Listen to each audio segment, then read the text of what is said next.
What it do, what it do, how y'all feeling? Welcome to Ash News Radio. I am your host, Ash Neil. That is I. So, we talking to y'all. Yes! The BBC network. Now, they've been having the coverage over the Israeli-Gaza situation. You have people on, some shows I like to watch that be having some pro-Palestinian point of views, right? A lot of our media out here in America, we don't get that at all. Nope. Not at all. So what's going on in, I guess, the UK is people are mad. People are mad at the BBC for having any kind of nuanced conversation, an impartial take. They said they not calling Palestinians terrorists, all type of shit, right? So this is what's happening across the pond, because it ain't our problem. But I want to know, have you heard the American take on this whole Gaza situation? Have you? Because if you did, then you probably would feel different. But no, they are actually taking this shit far, and they're trying to call for an investigation. Yep. BBC's reporting of the Gaza conflict has breached its own editorial guidelines more than 1,500 times. A study of 4 months reporting found the BBC had accused Israel of war crimes 127 times compared to just 30 for Hamas. Damn. And they'd accused Israel of wanting a genocide 283 times. But you know how many times they'd said that about Hamas, who have the destruction of Israel as part of their charter? 19 times. A part of their charter. I thought it was a part of Benjamin Netanyahu's charter too, that they want to get rid of all the Palestinians. Ben Gvir and all of them. They don't want any Palestinians. But go ahead, I'm listening. Extraordinary. Joining us now is former Chair of Foreign Affairs and Defence, Michael Danby. Michael, appreciate your time. Michael. How big of a failure is this? I mean, that a public broadcaster has shown such extreme bias towards a terror organisation. Wow. You hear that? How extreme is this? They're showing so much bias. So much bias to a terrorist organization. Well, Danica, it ranges from the silly to the sinister. We remember that poor BBC post to when Israel extracted those 4 hostages from Khan Yunis, who seriously turned to Peter Lerner, the Israeli spokesman, and said, "But couldn't you have warned the people in the area before you did the raid?" I mean, there were civilians and Hamas militants killed when the Israelis went in to rescue them, but how silly is that? Now, Danny... But that's what y'all said the IDF do. They give out warnings before they strike. Leaflets and shit. Y'all used to say that in the beginning. What military will warn their enemy before they start bombing? Now they're sitting there saying when somebody asked for a warning before they bomb Khan Yunis, you was like, shit, why the fuck would we do that? We'll never do that. Cohen, who's a senior BBC executive, has called on an independent inquiry into the BBC. Why? That's like the ABC here in Australia. The both of you understand this. Australia. Why are they getting these weekend demonstrations? Australia. This motherfucker's from Australia. Oh, my goodness. Yo, Mr. Genocide denier. You know what? I want to do something for y'all real quick, because I don't think y'all understand how the oppression, the apartheid, the genocide is going on in Australia. I don't think you guys understand how big that is. So we have this Australian whoever coming up here trying to say, oh, the BBC is not doing their job. They need to fucking be looked at because all this coverage, this positive coverage of Palestinians is getting out of hand and is making Israel lose the PR battle. Well, if they are telling the truth, what's the problem? Huh? But I don't know if you guys know who Elaine Hancock is. Is Elaine Hancock? Let me go ahead. I don't want to lie to y'all. Elaine Hancock. Elaine Hancock, Australia. This guy. You see this guy, Elaine Hancock? This is Australia's biggest genocidal opponent right here. Hold on, I don't know if y'all can even see that. My bad. Let me go ahead and change this. This guy here, Lang Hancock, he would say shit that, you know, had everybody tripping, but nobody, I don't know if anybody did. I wasn't alive back then. But he would say shit like, yeah, it's okay to poison the water of the Aboriginals. Why wouldn't we? We have to keep them from procreating.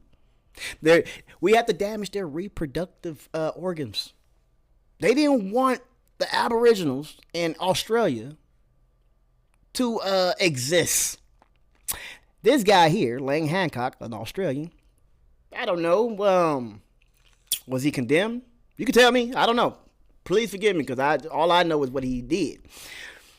But this is an Australian man saying that, oh, the evils of Hamas and the Palestinians need to be covered correctly because you guys are not telling the true story. I bet you if we told a lot about your atrocities, bro, you'd be sanctioned. Every weekend in Melbourne. Why are they getting them in London?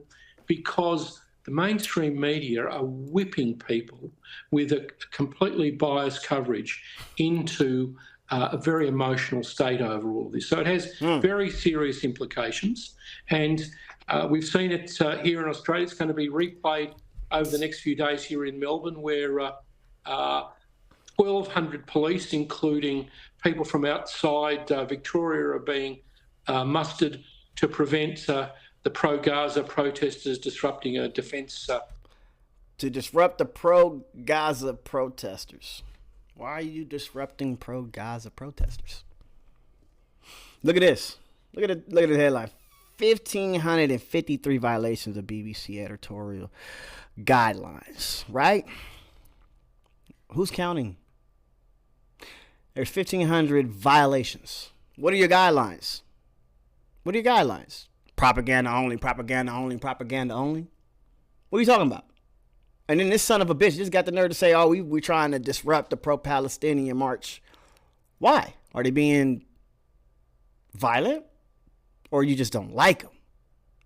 Do you want the BBC to cover it as you just not liking the Palestinian marches? Or do you want them to say, like you said, oh, these pro-Hamas people in the streets? Are you mad that they not calling them pro-Hamas? I don't think it's working anymore. Exhibition in central Melbourne. The other thing on this, Michael, is that certain media organisations, I think, bear some responsibility for the fact so many hostages are still being held, because this kind of biased reporting surely only offers encouragement to Hamas to keep going. It's working. Israel is being demonised on the world stage. Well, if you were Sinwar, this is part of your strategy, and if you were him, wouldn't you think that it is working? So this cycle has to be broken. I don't think it will be done by changing the unfair coverage of this issue in the media, although we should focus on the BBC and the ABC. But what do you mean? What do you mean focus on them? What does that mean? What are you going to do? Are you going to have some type of crackdown on free speech? Like what is your proposal? Because I don't know if they actually are in bed with Hamas, bro. I don't believe they are.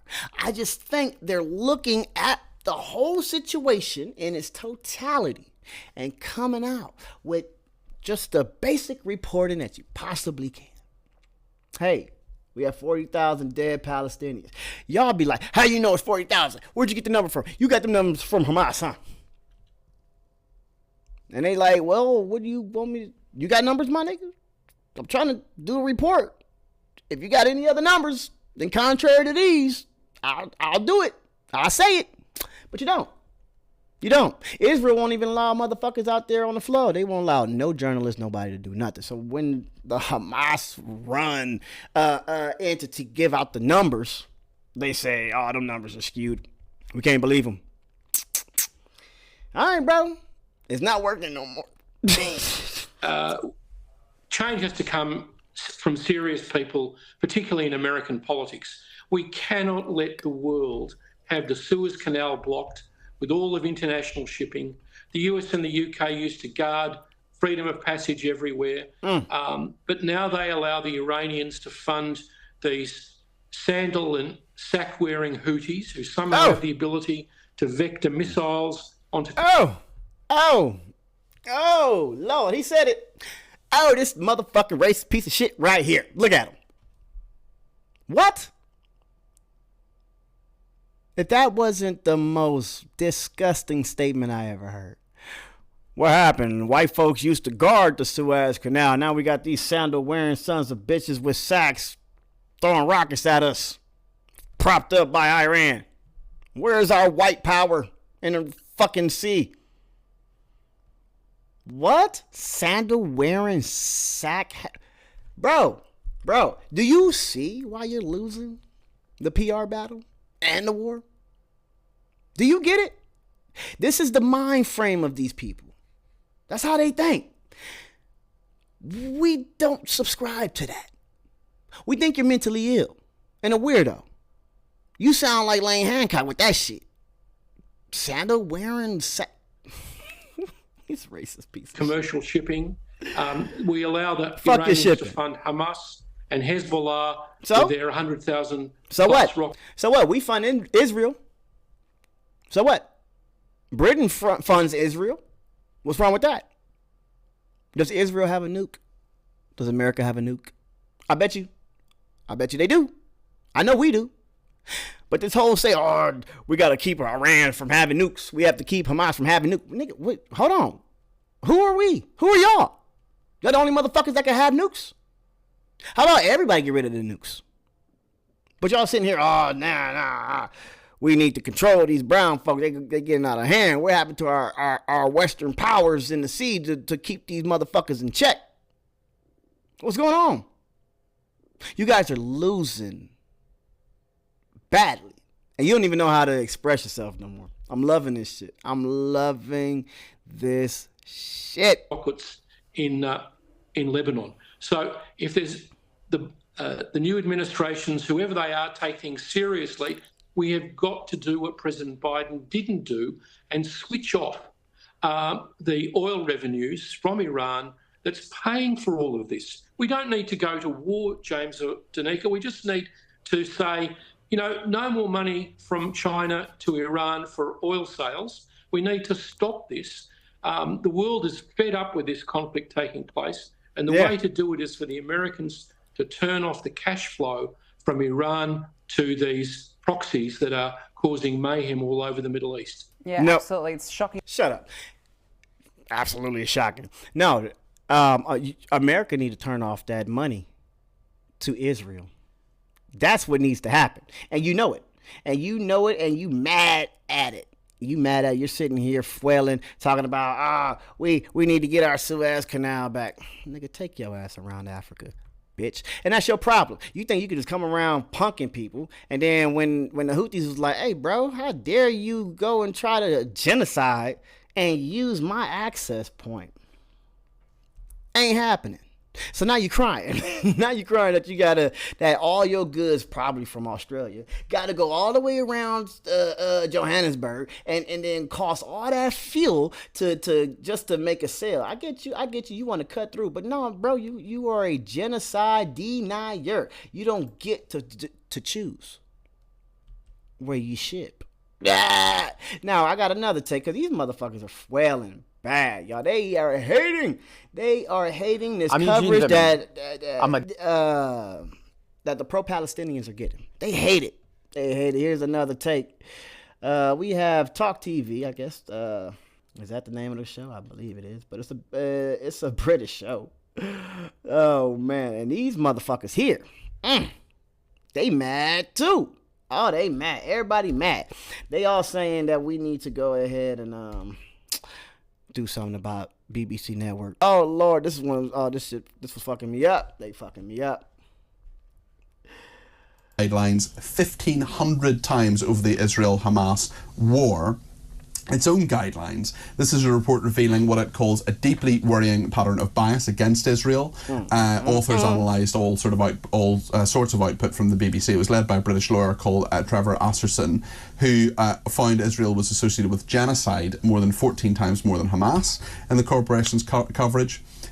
Yesterday, Danny Cohen, who's a senior BBC executive, warned there was now an institutional crisis at the national broadcaster, called for an independent inquiry. The campaign against anti-Semitism and the National Jewish Assembly, we'll be talking to them a little bit later on, the National Jewish Assembly, Gary Mond will be on from there. They have said they want an independent review. Ian Austin, Lord Austin, who's a former Labour minister, now independent. Listen to all these people. Listen to all these motherfucking entities that want an investigation on the BBC.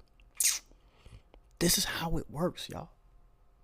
They are trying their hardest. You can hear Fox News out here. Oh, look, they're trying to take these hostages out of Gaza and they're moving them to Iran. How you know? Who told you? You ain't got no fucking people on the ground, bro. It's just propaganda. That's all it is. They just want us to react or allow our money to go to whatever they think they need to do to stop this. No, bro. It ain't working no more. And now these sons of bitches are realizing it. Sorry. In the House of Lords says the BBC has had, in his words, high-handed arrogance for continually dismissing questions over its impartiality. Michael, you worked for the BBC for quite a long time. What do you make of this? Well, I'm not sympathetic to it. I think the BBC has an incredibly difficult job, as indeed do all decent journalists, in covering the Middle East and getting it right and getting the balance right and being fair and so on. And, you know, it's very difficult to know without going through the report and reading the 1,500 instances that they quote. And there are occasions when you hear somebody say something on the BBC and you think, that's gone a bit over the line or whatever. But the BBC has done a brilliant job, actually, in doing the best it can, while Israel won't let any journalists into Gaza to actually report what's going on there. Neither will Hamas. Well, they would have. I think they would have. Well, they have their own journalists. You see? There you go. There you go. You proving the point, motherfucker. Here's this guy just trying to have a real live conversation about what's actually happening, and yo ass, what about Hamas? Neither Hamas. Hamas. Hey, Hamas. People are done, bro. We're not listening no more, bro. You can keep on injecting everything you want. Please talk about Hamas, please. It's not working. And the BBC they just want to be on the right side of history, bro. When this shit all comes down to a head and everybody's realizing the atrocities that really occurred 10, 15 years later, it's going to be BBC saying, hey, we were covering it as equally as we possibly could. And you got all these other networks that was just pro-genocide. Also refuse to allow people to verify footage that they put out. But your point is correct. Israel do not allow journalists in there, and that is a huge mistake, I think. Also, the BBC has been brilliant over the last few months at reporting the appalling things that are also going on in the West Bank. You know, people just going in there, seizing Palestinians' land, attacking them, killing them in some cases. The Israeli authorities show incredible reluctance to do anything about it. Israel is doing some... Israel... I used to be a huge supporter of Israel as the one liberal democracy in the Middle East. I'm afraid. Here we go again. The one liberal democracy in the Middle East. What the fuck does that mean? To your standards? These white folks be tripping me out. They be like, Israel's the only democracy in the Middle East. What constitutes a democracy? The democracy is because they had a vote. They had an election. That's what they be saying. Nah, people voted in Israel. Nigga, people voted in Gaza. They voted for Hamas. What are you talking about? It's all about that Western recognition. If the Westerners don't recognize you, if Britain don't recognize you, if America don't recognize you, if all the Western allies don't recognize you, then, nigga, you're not a state. You're nobody. You're not a democracy. You're just a place on the map, almost in the way. And that's what sucks. It gets to this weird ass question, like, what makes y'all think y'all the arbiters of the right? Who made y'all the kings and queens of the world? Y'all actually the minority. You white folks are the minority of the world. Hey, half of y'all can't even handle the climate south of the equator. So for y'all to sit here and say, oh, the only fucking democracy is the Middle East is Israel, that is to your standards. And everybody don't subscribe to that. Afraid under the Netanyahu regime, and there are hundreds of thousands, probably millions of Israelis who are deeply concerned about this as well. It has gone way beyond the common decency, human rights, and the idea of being able to resolve the Middle East problems through a two-state solution every day that passes makes that more and more unlikely. And I think it's the coverage of the BBC, I think, is to be lauded, not criticised in this way. Lucy? I disagree. I think the report is really important, and I think it's necessary that we recognise that there are these times, 1,500 times, that the way in which the story is presented has perhaps been skewed. So we have Hamas as a terrorist organisation. According to who? Hamas is a terrorist organization. According to who? According to who? Come on, tell me. According to white people. Say it. Say it. We listening. According to white people. Because if you ask other people that are educated, they're going to actually use the definition of terrorism, right? What is terrorism? It's, inflicting some type of harm, pain against someone or an entity or something like that for a political cause, right? Some type of crime for a political cause, right? Well, is Hamas doing this for a political cause or self-defense? You tell me.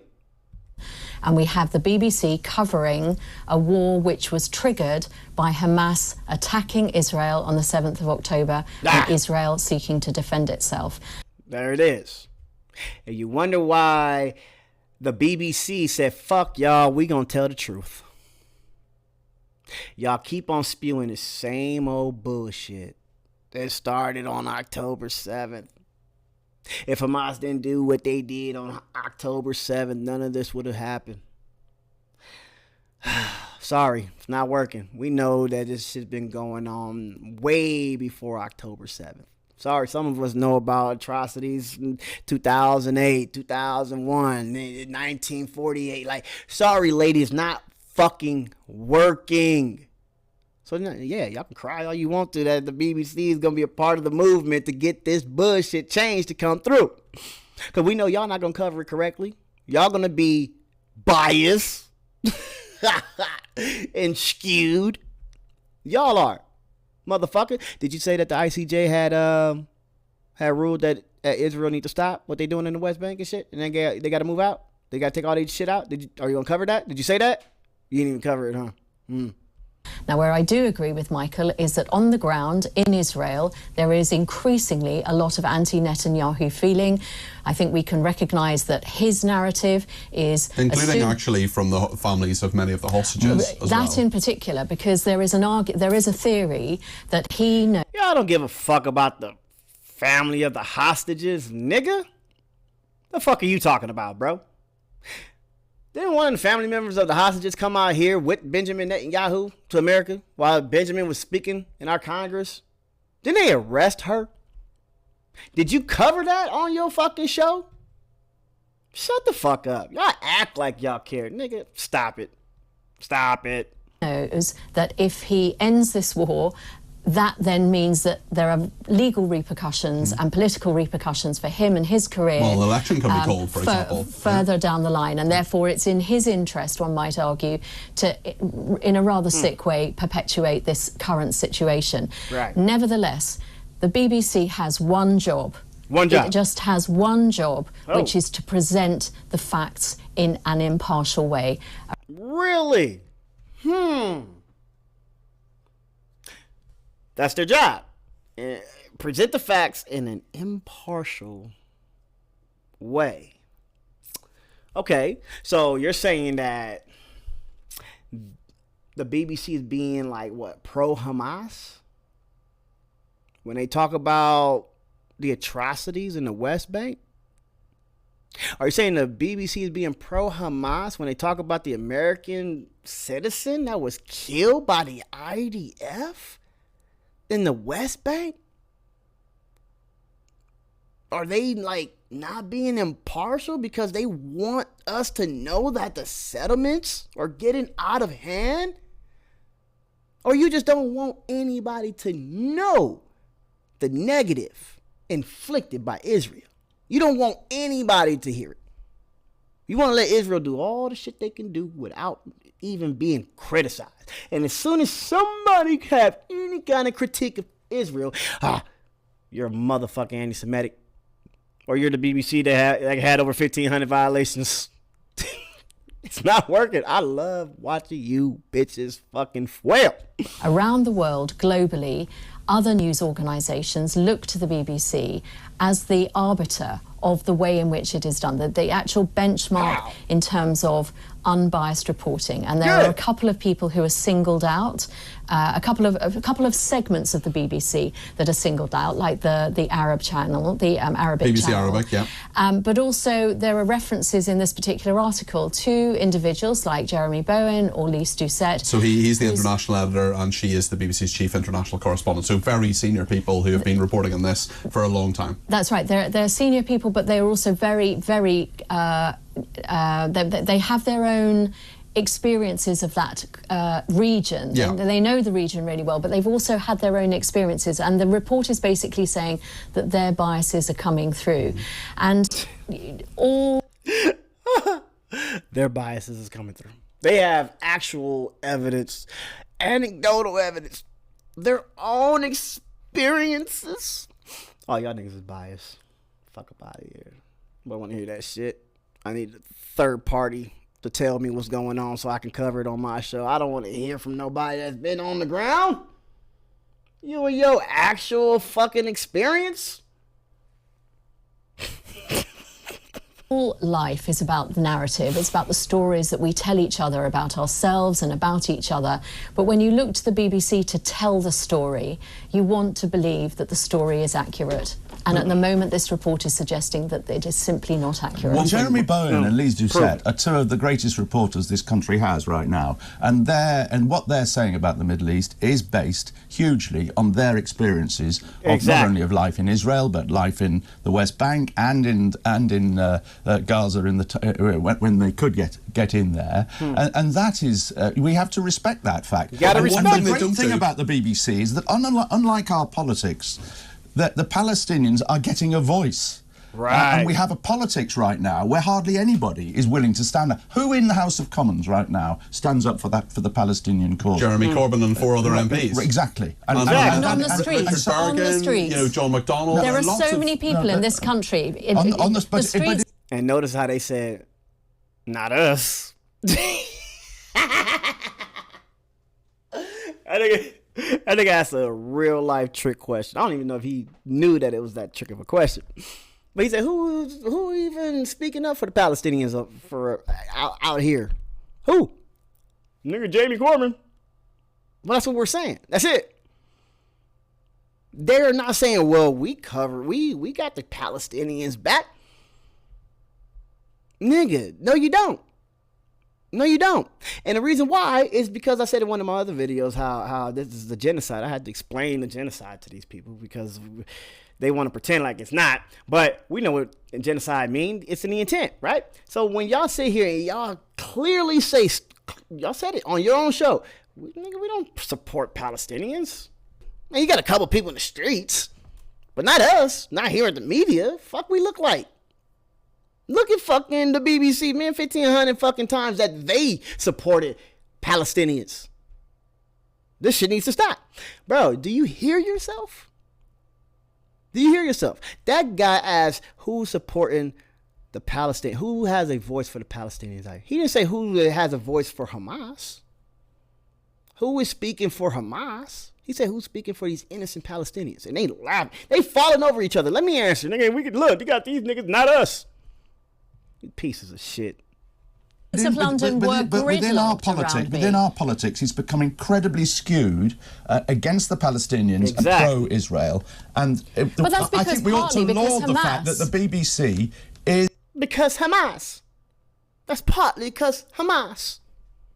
It's not working anymore. explaining some of the appalling injustices, the ways in which the Israelis just march into the West Bank, take over people's land, burn their properties down, expel them, and the authorities do nothing about it. We also need to recognise that Hamas are also doing the people of Palestine a huge disservice. See how they just ignore it. Ignore it. Just keep on ignoring. Yeah. I don't care about people getting their houses burnt down and terrorism. Shut up. Did you hear about this group called Hamas? Lady, the reason Hamas exists is because people like you keep ignoring when Palestinians' houses are being burned down by settlers.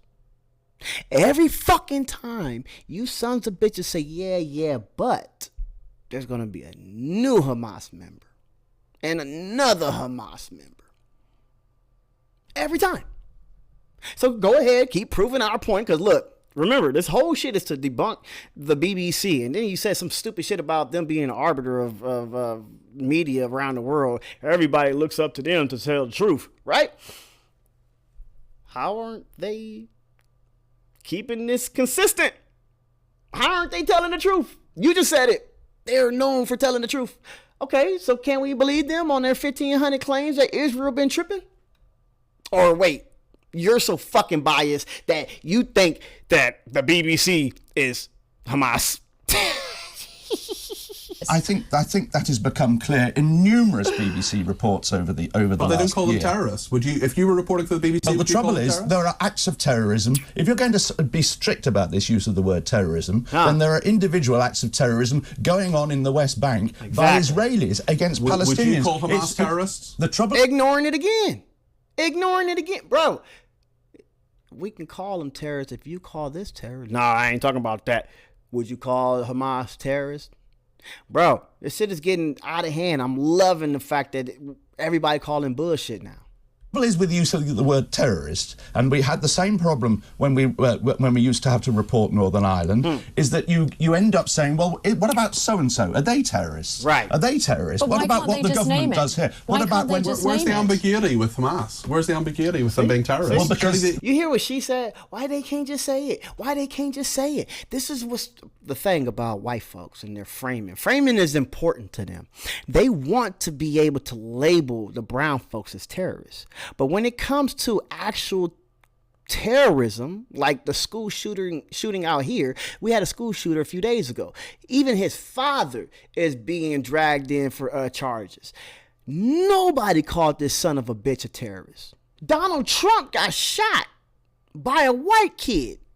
Nobody called him a terrorist. Domestic terror. No, they will bend over backwards to keep that fucking phrase from labeling white folks. And then when there's a lot of Islamophobia going on, they don't even want to talk about it. They don't want to say Islamophobia. They can't. It'll burn their tongue. They like, nah, it's just a little bit of Muslim hate. There's a couple bad apples. Like, nigga, your policy is Islamophobic. The whole shit. The way y'all scream about Sharia law, how all your fucking representatives be like, man, what's up with these Palestinian women? Or these Muslim women's all covered up. We want to see their legs. Like, you guys are weird, bro. You're weird. And there is no fucking two sides to this shit. The BBC is trying their hardest to straddle the fence. They like, yeah, Hamas be tripping. Yeah, Israel be tripping. Yeah, it's both sides.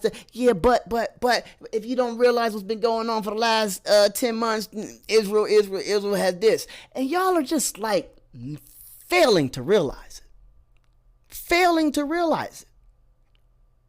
We getting stories out of the West Bank right now of the settlers doing unspeakable shit. Have you covered it? Keep proving the point. Keep proving it. Because then you have to then you have to look at individual acts committed by Israel and describe those as terrorist. That's in fact what they were doing. So basically what this report says is that it found that the BBC's coverage found that they were reporting what Israel was doing and reporting it as a war crime 4 times more than they were doing that for but they Hamas. didn't use what we've just discussed is the use of the word terrorist, and they don't. I don't think you'll find there may be. I don't know. I've not read the report. Nor have you. No, I haven't. It may well be that the BBC did describe some of the things that the Israelis have done as terrorism. That wouldn't be allowed. I very much doubt it. But actually, I was on this show pretty soon after the atrocities on the 7th of October, and the big debate was, should the BBC call out Hamas? Oh, look, I was one of the first ones after October 7th to try to call Hamas terrorists. The BBC wouldn't even do it. We was all trying to get them to do it.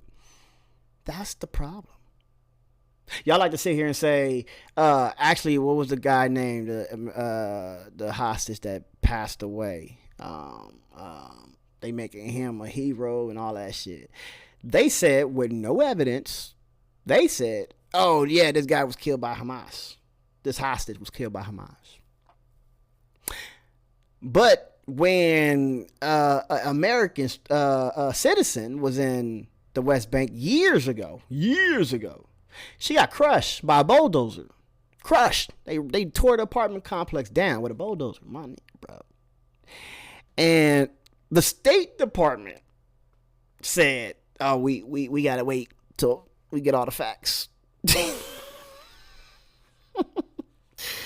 We got to wait till we get all the facts. Even though right after this American citizen hostage got killed, they said, Hamas did it.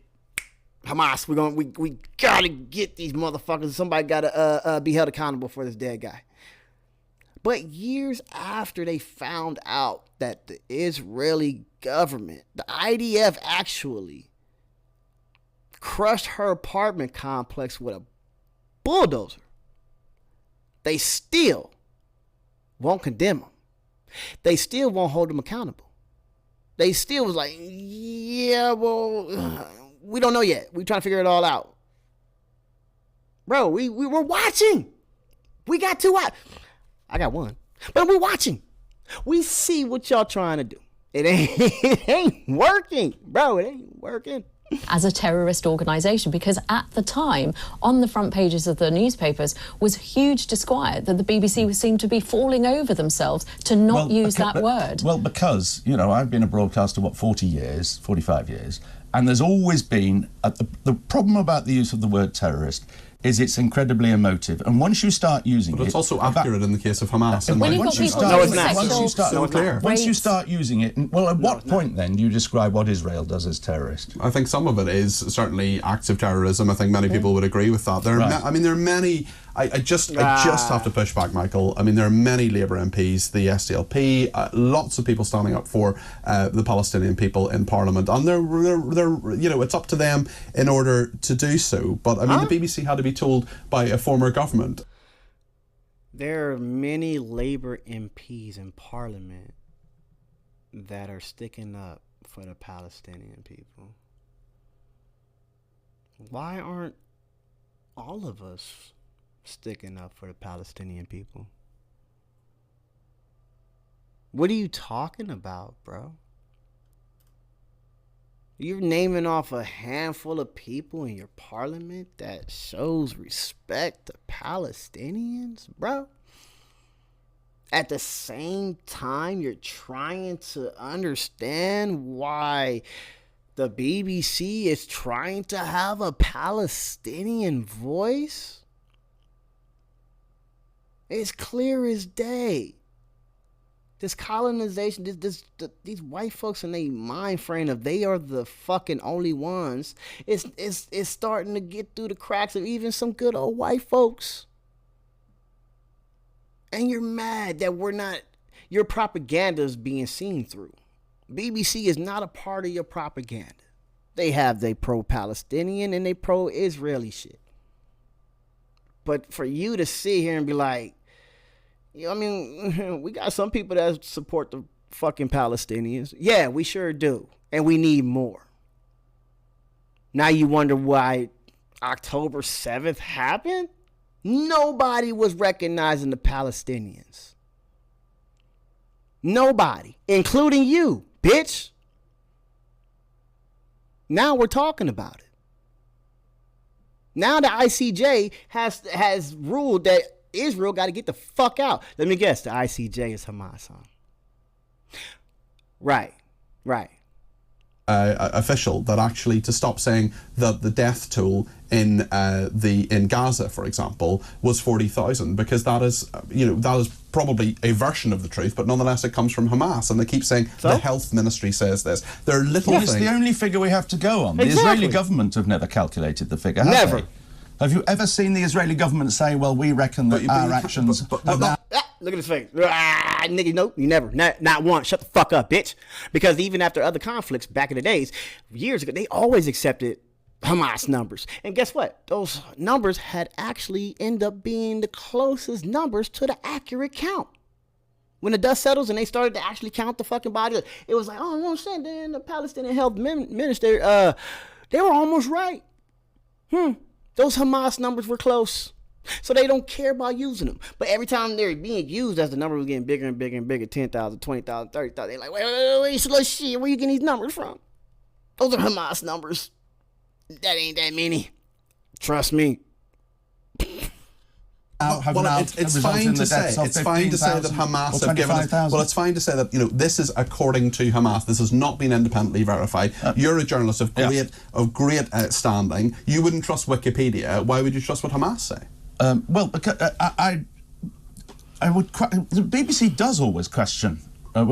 Frequently, maybe not always. Speaking of Wiki, my bad.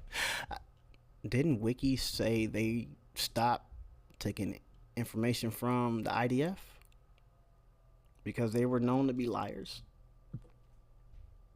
Frequently does point out that this is a figure that comes from the Hamas health ministry, but what else have we got to go on?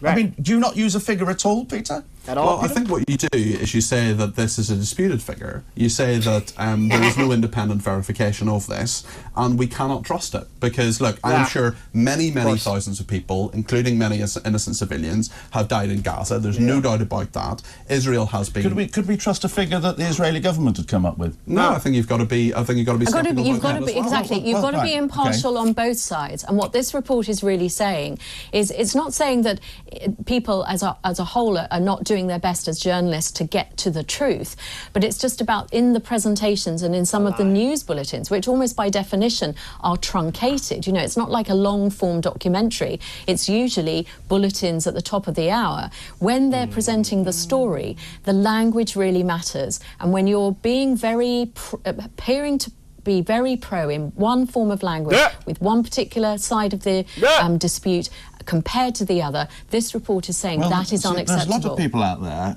in this country and in the Middle East and in Israel probably who think that actually the BBC's coverage is anti-Israel. Pro-Israel. Pro-Israel, And, exactly. You're working on that assumption. I think the BBC is desperately difficult. Anybody who's ever worked on the whole subject of the Middle East says it's the most difficult area to cover, because whatever you say, one side disputes it, but this is a frequently war. Both sides dispute it. And this is a war. I mean, you're talking about acts of terrorism by Israel. This is a war. This is what's happening. And also, I mean, your point as well, So, this is a war. He said it like 5 times. This is a war. You talking about acts of terrorism by Israel, but you got to realize, bro, this is a war. Innocent people die in wars, bro. That's just what it is. We call them collateral damage, bro. You can't call it a terrorist attack. Why would you call it a terrorist? Why would you call it an act of terrorism from Israel when they're fighting a war? Well, how long has this war been going on, Peter? How long? Because if you say October 7th, then you lost the argument already. You already lost the argument, Pete.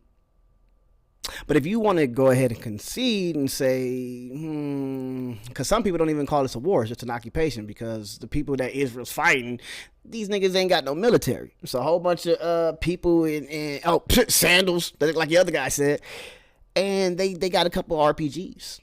But do they have a base where Israel can go back and forth and bomb each other? No.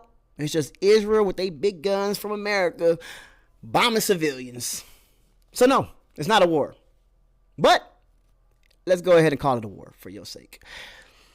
If this is a war and we can concede that it didn't start on October 7th, let's say, fuck it, for good measure, 1948. It's just been an ongoing war for 70-something years. Right. Okay. Why, is it okay, like you said, for innocent Palestinians to be perished by Israel and not being deemed as a terrorist attack? It's just an act of war. Why, when Hamas went over the wall on October 7th, why wasn't it just war? That's all it is. You had a whole bunch of people at a concert. Guaranteed most of those people have served in the IDF before. And if they didn't, they will later. But Hamas see these motherfuckers partying. They got the nerve to be dancing and shit right next to the border while these motherfuckers is occupied. And we're in a long-ass war. Sorry. All systems go. They are legitimate targets, right? According to you, you said this is a war, bro. Those 1,200 minus the ones that Israel killed during according to the Hannibal Directive, all of them were legitimate targets, right? Because you just dismissing the 40,000 or 10,000 or the no Palestinians dead because you don't believe the numbers. You believe that was just collateral damage. Wonder, actually, maybe I could ask you in a very neutral way, when you were reporting Northern Ireland, did you not describe the IRA as terrorists? No, I don't think we did in those days, no. I think for the very same loyalists, reason. Well, I mean, because if we had, we would also have had a duty to describe some of the things that the British Army did. You wouldn't call them acts of terror, would you? Well, I think that's in effect they were. The authorities in Northern Ireland, and we now know this, a lot of it's come out, were pinpointing certain people that they were supplying information to loyalist terrorist groups for them to be bumped off. Okay. There were some pretty appalling things. No, I totally agree with the that. army and the security forces got up to in Northern Ireland. Yep. Now, if we described those as acts of terrorism, there would have been an outcry. So, from my memory of it from the 80s and 90s, that it was a word that we tended to avoid. We had the same problem in Central America. Do you describe the Contras as terrorists? Okay. Do you describe, they were the right-wing group that was supported by the Reagan administration? Around the world, you've got, do you describe what the ANC used to do in its early years as terrorism? The problem is, where do you go next with that word? And there's been a sort of collective agreement amongst most broadcasters, that it's a word to be avoided because it just I'm very happy. Causes further problems. I am very happy to call them Hamas terrorists because that's what they are. But